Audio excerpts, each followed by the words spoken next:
At the beginning of Attack on Titan, there was a lot of mystery surrounding the origins of the Titans and the line between humans and these really gnarly monstrosities. But as the entire series progressed, the mystery switched mainly to the Titan shifters and their powers. So today, we're going to show you what makes each of them so darn special. Number 8. The Founding Titan. Okay, so the Founding Titans are one of the most legendary and boosted Titans in Attack on Titan. This includes powers like manipulation and control of both Titans and Eldians, along with the creation of new Titans. Yeah, the scream of the Founding Titan could actually turn subjects of Ymir into Titans. However, this ability doesn't really affect those who are not of Ymir's bloodline. The fact that they could manipulate both humans and Titans makes them intense. Just imagine being a Titan, thinking that you're all strong and big, bad, and mighty, just to get screamed at and controlled. It's kind of like an angry mom, right? Also, the Founding Titan is able to manipulate and erase the memories of the subjects of Ymir. But before we get super far into that, let's dive into the original route, the beginning of the Founding Titan, Ymir Fritz. Alright, cool. So Ymir was a slave who lived in a village enslaved by the Eldians approximately 2,000 years before the events of the series, referring of course to the Common Era. So one day when the pigs escaped from their pens in the village, Fritz, who was the village elder, was all like, "Who was behind all this?" Well, the other slaves blamed Ymir, whose punishment was to be hunted down by the men and dogs of the village. I'd hate to see what the penalty is for stealing an apple, am I right? Now, luckily, she managed to evade the hunt, and it was during this whole time that she gained the ability to transform into a Titan. Having realized her powers, she returned to the village and served Fritz and the Eldians, producing 3 daughters with him. Well, 13 years later, Ymir died, and Fritz forced his 3 daughters to eat her remains. Yummy! Thus, the daughters gained her powers. Eventually, those powers would split into the individual 9 Titans, which were inherited by 9 of her descendants. So the question is, how does Eren, the Jaeger mom, come into all of this? Well, family relations play a really big role in passing and inheriting memories from the previous inheritors of the Titans. So the 9 Titans normally reside within noble families during Eldia's reign. Examples are the Fritz family with the Founding Titan and the Tiber family with the Warhammer Titan. A few families were allowed to keep their Titan because they were the first to fight for Marley, leaving them as the only families who got to keep their Titans after the war. One family lost their Titan to Grisha Jaeger in the year 845. After Grisha's attacking Titan ate Frida's Founding Titan, the 2 Titans kind of mixed into one, reducing the number to 8. This was passed down to Eren, who later reduced the number when it consumed Lara Tiber's Warhammer Titan, bringing the number down to 7. Because apparently you just get the munchies for Titans. So Eren then used his power to address all Eldians, informing them about the rumbling and how the entire population would be hit by a wave of colossal Titans, striking fear in the hearts of everybody and prompting the Survey Corps to launch one final operation to save humanity. The single biggest factor that contributed to Eren's choice to activate the rumbling was the world's refusal to entertain any sort of diplomatic talks with Paratus. Eren planned to eradicate all life beyond the wall, leading to mass genocide and leaving Paratus as the only survivor. It's a Tuesday. Eren's use of the Founding Titan leads to massive shifts in the series. At one point, Eren used the Founding Titan's power to unleash all the Wall Titans while creating a body for himself that's even larger than the Colossus Titan. He also used telepathy to communicate with all subjects of Ymir, informing them of his plans to destroy everything outside the island. Okay, moving on. Number 7. The Attack Titan. Okay, so the Attack Titan is great at close range and has significant strength and agility. With Eren as its holder, it was able to conquer the Armored Titan and perform the feat of lifting a heavy boulder while walking. While its strength is useful in a lot of different ways, it possesses an interesting trait. It can see into the future.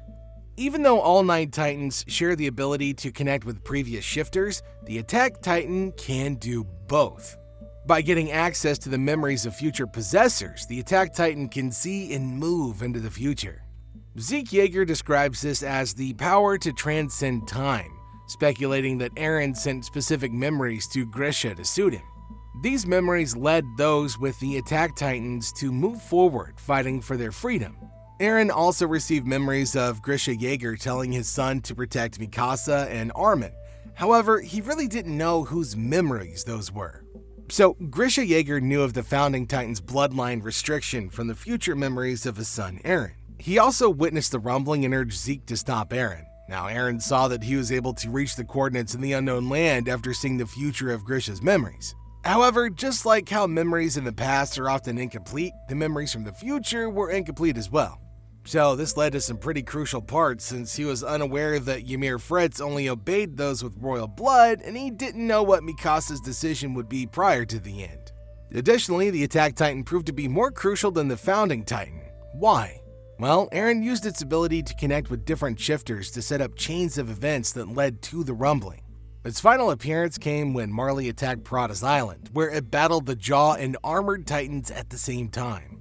This ended up in the Attack Titan defeating the Jaw Titan, and its final act involved hardening to trap the Armored Titan. However, it did disappear as soon as the Founding Titan died. Number 6. The Armored Titan. Okay, so speaking of Mr. Tall, Dark, and Armored, it's easily one of the coolest Titans and an expert in armor, having plates cover its entire body. While most Titans learn how to harden certain areas of their skin, the Armored Titan is fully covered. While formidable, the primary disadvantage of the Armored Titan's skin was the decreased speed of the Titan form. Whether due to increased weight or restrained movement, the Armored Titan was only capable of maintaining moderate running speed when completely armored. This could be alleviated if the user chose to shed segments of the armor to increase movement capability. This includes armor behind the knees, enabling the Titan to move with incredible speed at the cost of defense. The Titan's blows can also be increased by the armored skin on its fists, creating incredibly fatal attacks. The Armored Titan has proven its ability to withstand the Colossal Titan's explosive powers without really receiving real damage. Its combat and defensive properties are the stuff of legend, and Reiner made full use of them when he activated the form. But he was a war criminal, and that's because he emerged among the Titans inside the wall and used the Armored Titan to breach the inner wall of the city. Well, this led to a breach into the depths of the territory and the flooding of a large percentage of humanity. This also caused years of despair and loss for many families. And while he lost his will to fight after the time skip, it didn't really take very long for him to find his path once again, standing against Eren and his genocidal plans. It battles a score of previous Warhammer that were created to protect Eren's Founding Titan. When the Founding Titan's nape was destroyed, the centipede-like creature that resided inside of it attempted to escape, and he used the Armored Titan to hold it back until Eren was killed. When Eren died, the Armored Titan disappeared. Reiner's one of the most fascinating characters in the entire series and remains captivating till the very end. Now, all we can say is that having access to the Armored Titan is just simply the cherry on top. Number 5. The Colossal Titan. Known as the God of Destruction, the Colossal Titan is a formidable 60-meter-tall creature known for its powers to create powerful explosions.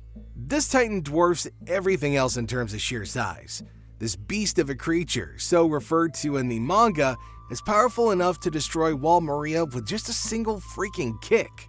Apart from this incredible ability, this Titan is also able to produce a hot stream to deter others, even those skilled in vertical maneuvering equipment, from approaching it, serving it as a form of both attack and defense.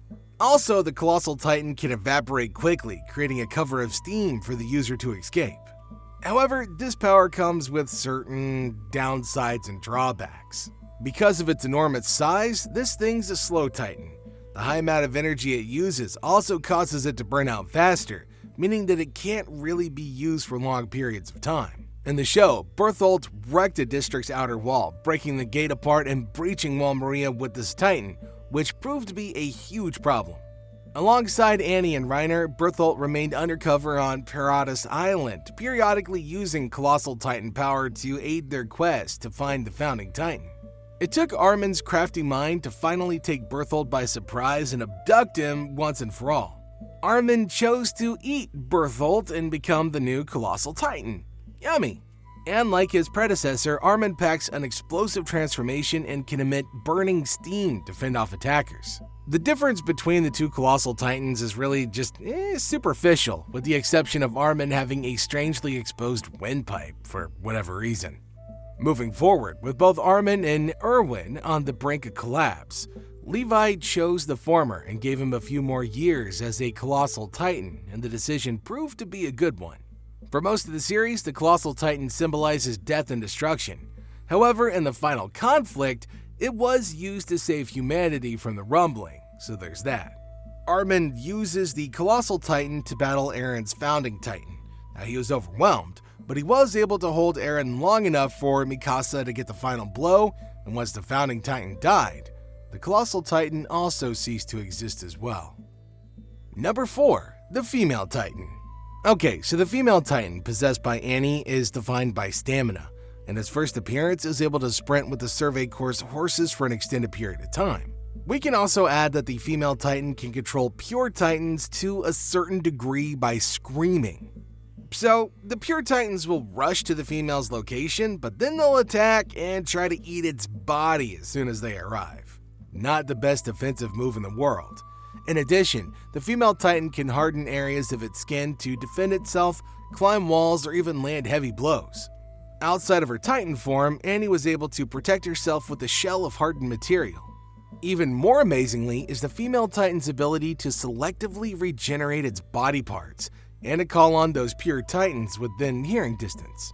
But its true power is adaptation, and it's the reason why it can use abilities that are similar to the other 9 Titans that need to consume parts of the Titans. Pushed into becoming a Marleyan warrior candidate by her adoptive father, Annie's excellent fighting prowess earned her the female Titan. Unfortunately, she was the first among her team to be captured and spent years in crystallized prison before waking up to find that the apocalypse has already started. In other parts of the series, the female Titan killed many of the Survey Corps' strongest fighters. However, she goes on to save humanity with the others, so there's that.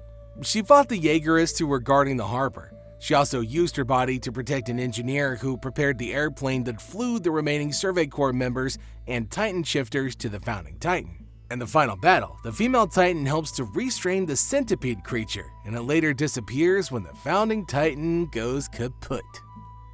Number 3. The Beast Titan.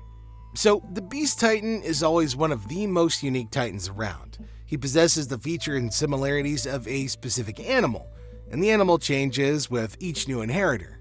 Zeke Yeager became the Beast Titan after proving himself as a warrior candidate. Zeke's Beast Titan is around 17 meters tall, so you know a short guy, and looks like an ape since it's covered with hair that's like fur. But don't get this thing wrong, it is strong.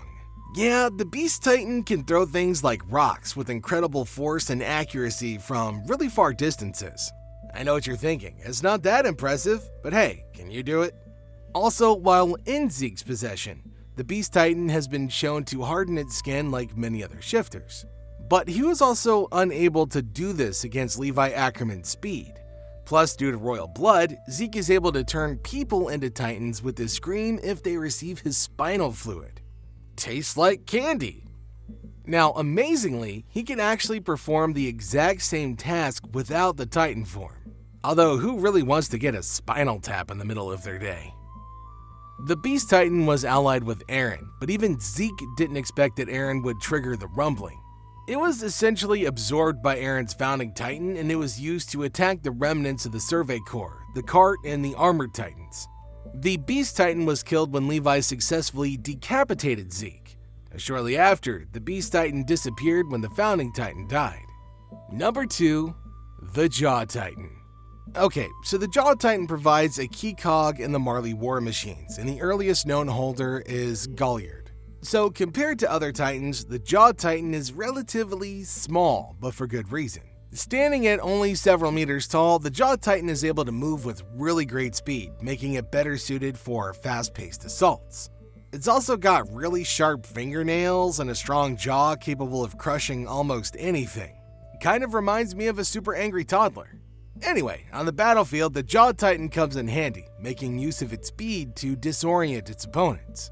It's also better than the other 8 in certain locations, like the Titan Forest, where its size gives it a huge advantage over its enemies. However, it could be easily overpowered by another Titan in a drawn-out battle. In the series, the Jaw Titan tried to stop Eren on Paratus Island and later saved the armored and female Titan from the Jaegerist and their Thunder Spears. In addition, the last time the Jaw Titan was seen, it had the ability to fly for some reason, and it delivered the female Titan to the final battlefield near Fort Salta.